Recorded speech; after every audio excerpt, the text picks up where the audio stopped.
ফিরে এলাম আপনাদের মাঝখানে। আজকে আমরা যেটা করব সেটা হচ্ছে একটা রাজস্থানি রেসিপি, এটাকে বলে জংলি মাটন। আমার এখানে আছে 1 পাউন্ডের মতো বা 1 পাউন্ডের একটু বেশি খাসির মাংস, আর ছাগলের মাংস। অ্যাকচুয়ালি খাসির মাংস এখানে পাওয়া যায় না আমেরিকাতে। অরিজিনাল রেসিপিতে ওরা ইউজ করে অ্যাকচুয়ালি ঘি, বাট আমরা যেহেতু বাঙালিয়ান, আই লাইক সরিষার তেলের ফ্লেভারটা, তো আমরা সরিষার তেল ইউজ করবো। সেই সাথে যে মশলাগুলো লাগে বেসিক্যালি এটার মধ্যে আপনার লাগতেছে ক্লোভস, বা আপনার বাংলায় I forgot the name, I am sorry. Cloves লাগে 4-5টা, তারপরে জিরা, আস্ত জিরা, তারপরে আপনার এখানে গার্লিক ছিল 4-5টা আস্ত গার্লিকের কোয়া, ওইটার থেকে আমি জাস্ট একটু কেটে কেটে রেখেছি। কালো যে এলাচি বলে, কালো এলাচি 2টার রাখছি জাস্ট ফর ফ্লেভারিং। এখানে আপনার হচ্ছে কি প্রায় 7-8টার মতো শুকনো মরিচ, তারপরে শুকনো মরিচের গুঁড়া, 3টা দারচিনি টুকরা, তারপরে এখানে 1 টিস্পুনের মতো হবে হলুদ, এখানে হচ্ছে কি পরিমাণ মতো লবণ আপনি যতটুকু চান, তারপরে এখানে ধনিয়া গুঁড়া। এই চলুন লেটস স্টার্ট। যেটা করবো, পাতিলের মধ্যে সরষে তেল দিব।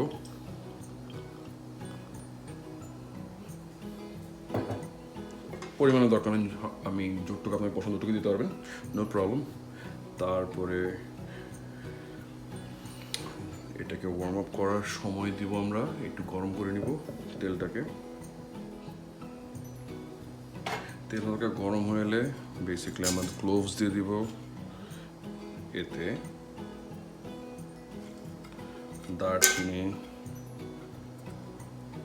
কালো এলাচি এবং আস্ত জিরা।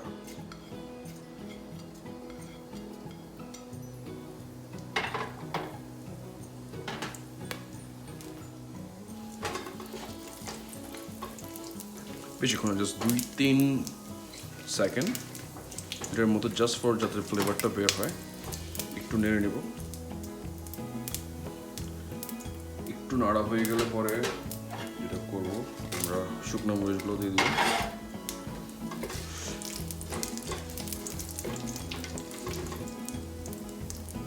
খেয়াল রাখতে হবে যাতে এগুলো পুড়ে না যায়।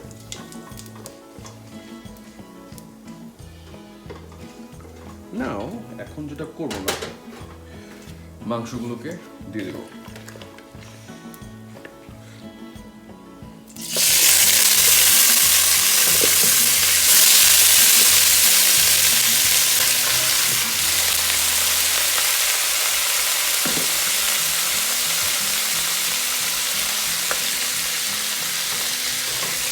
একটু নেড়ে নেব।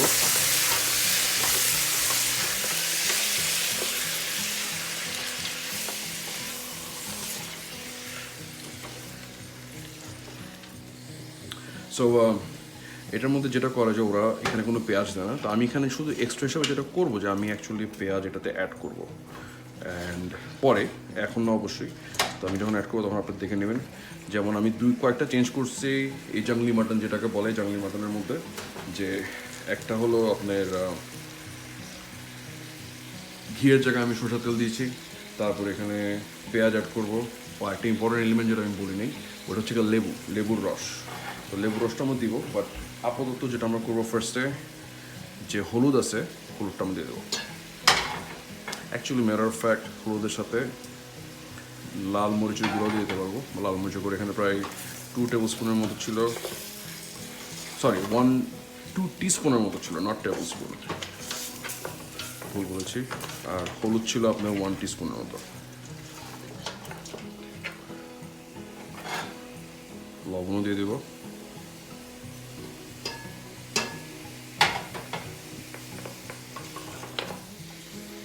লাস্ট এটার মধ্যে অনেক ইম্পর্টেন্ট যেটা ধনিয়া গুঁড়া, ওদের নাকি এটা দিতেই হয়, না দিলে নাকি ধনিয়া ফ্লেভার না থাকলে পরে এটা জংলি মাটন হয় না। সো ধনিয়া গুঁড়ো দিয়ে দিলাম। এখন আমরা যেটা করবো যে জাস্ট ফর লাইক 4-5 মিনিটস দেখবো যে মাংসটা থেকে একটু পানি উঠুক, আমরা এই জন্য ঢেকে দিব হালকা আছে, and wait for 4-5 minutes. ফিরে এলাম 5 মিনিট পর, let's see. Okay, খুব একটা পানি উঠেনি।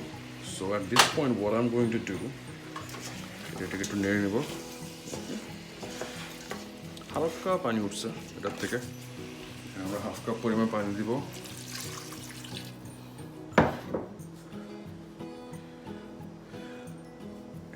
এবং আবার ফর অ্যাটলিস্ট 15-20 মিনিটস এটাকে ভালো মতো রান্না করব, হালকা আছে পানিটা শুকানো পর্যন্ত। সো ফিরে আসছি কিছুক্ষণের মধ্যে। ভিউয়ার্স, ফিরে এলাম 15-20 মিনিট পরে। স্টিল আমাদের এখানে আরও এখনও পানি আছে। আমরা এখন এটাকে স্লো কুক করবো আরও, এটা কারণ গরুর মাংস বা যেটা আমি নোটিস করছি, আমি নট শিওর যে খাসির মাংস হইতে কিন্তু আপনার গরু মুরগি তো হইতে কোনো সময় লাগে না, বাট একটু সময় বেশি লাগে, মানে মাংসটাকে একদম নরম হইতে হলে। So at this point what I am going to do, আমার যেটা অ্যাড করতে বা প্রথম আপনাদেরকে বলতে ভুলে গিয়েছিলাম যে আমার এখানে 2 টেবিল স্পুনের মতো লেবুর রস আছে, যেটা আমার মিক্স করার কথা। সো এটা এই মুহূর্তে আমি এখান দিয়ে দিব।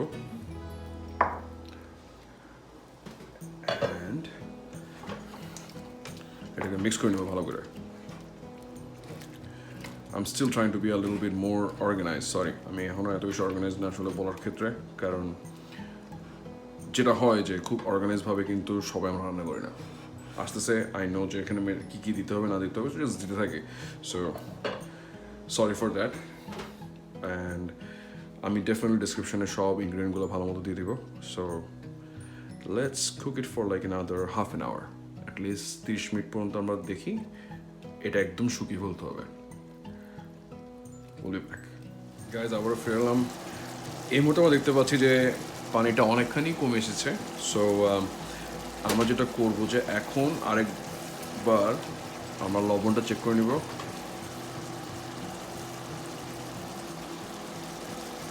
Taste good to me. যদি আরেকটু লবণ অ্যাড করতে হয় এই মুহূর্তে আপনি অ্যাড করে নিতে পারেন, কারণ এরপর পানি আরও বেশি কমে যাবে। তো আমার এখানে লবণটা ঠিকই লাগছে। I like it a little bit more spicy. So আমি লবণ যেটা দেখেছিলাম যে আমি গুঁড়ো মরিচের গুঁড়ো অনেক বেশি দিয়েছিলাম। সো আমার কথা হলো যে জাস্ট ঝাল এবং যেটা লবণ এই দুইটাই আসলে টেস্ট অনুযায়ী যে how much you like. Plus আমি এখানে শুকনো মরিচ দিয়েছিলাম প্রায় 8টার মতো। So definitely it is spicy. So ফিরে আসছি কিছুক্ষণের মধ্যে। ফিরে এলাম গাইজ আরও আধা ঘন্টা পরে। এখন আমরা যেটা করবো, let's check the meat one more time. Actually it feels good. এখন যেটা আমরা করতে পারি যে একটু আগুন বাড়িয়ে দিয়ে পানিটাকে পুরা টেনে ফেলতে হবে। সো নাও এগেইন, যেটা অরিজিনাল জংলি মাটনের রেসিপি, যেটা ফার্স্টে বলেছিলাম, they cook it with ghee and they don't put onions. আমি যেটা করবো একটু পরে আমি এখানে কাঁচা অনিয়ন্স, অ্যাকচুয়ালি নট একটু পরে, আমি এখন এটা অ্যাড করে দিতে পারি। I'm gonna add some onions, বড় বড় করে কেটে। আমার কাছে ভালো লাগে, it tastes gives a little bit different texture, যেটা আমার কাছে ভালোই লাগে। আর another reason is আমি একটু সরষের তেল দিয়ে করলাম, যে কারণে সরষের তেলটা দেওয়ার যে মাটনের যে একটা স্মেল থাকে, রাইট, আমাদের বাংলাদেশে যেটা আমরা করি যে ওটা খাসি হওয়ার কারণে হয় কি স্মেলটা একটু কমে যায়। তো এখানে যেটা আমরা করি ইটস রেগুলার ছাগলের মাংস। সো একটা স্মেল আসে, ইভেন দো এটাকে একটু ভাপ দিয়ে আপনি যদি লবণের পানি দিয়ে ভাপ দিয়ে ফালাইও দেন, তারপর আপনার দেখবেন এটা একটু স্মেল থাকে। সো দ্যাটস দ্য রিজন আমি সরষের তেল একটু দিছি। সরষের তেল দিলে পরে যেটা হয় যে একটা সরষের তেলের সুন্দর স্মেল থাকে। এবং জংলি মাটনে যেটা হয় যে ওরা তো মাটনের অরিজিনাল গন্ধ দিয়ে খেয়ে থাকে, বাট আমাদের তো গন্ধটা অনেকে পছন্দ না। সো দিস ওয়ে আমি না সরষের তেল যেটা করি অনেক ভালোভাবে, এবং জিরার গুঁড়ো টুড়ো সব কিছু দিয়ে, মানে ওদের পলিসি যেটা আছে যেটা ফলো করে ওরা, করলে পরে স্মেলটা আসলে চলে যায়। So that's the plan. Let's see. Probably it's gonna take another 10 minutes to পুরাটা পানিটাকে টেনে ফেলার জন্য, and we'll be back then. Viewers, তো আমরা দেখতে পাচ্ছি যে পানি অনেকখানি কমে এসেছে, and you see the colors. I think you can. এই মুহূর্তে আমি একটা জিনিস করব, খুব অল্প পরিমাণে আমি আরেকটু সরষের তেল অ্যাড করব। You know what it does? that সরিষার তেলের smell. You know, I love that. I love that. So the color is good. এবং সুন্দর একটা smell আসতেছে। সুন্দর একটা smell আসতেছে। It's almost 2:30 in the afternoon. এখন পর্যন্ত কিছু খাইনি। I'm just waiting for this, and I had to make this video. And আমি এটাকে যেটা করবো, I'll serve it with jeera rice. So আমার jeera rice টা এখনো বানানো বাকি আছে. This is the last, and definitely it's gonna be in 2 different videos. This is how it looks after it's completed, after it's done.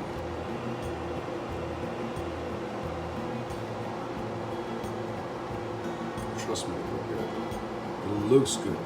Can't wait to just jump on it and finish it.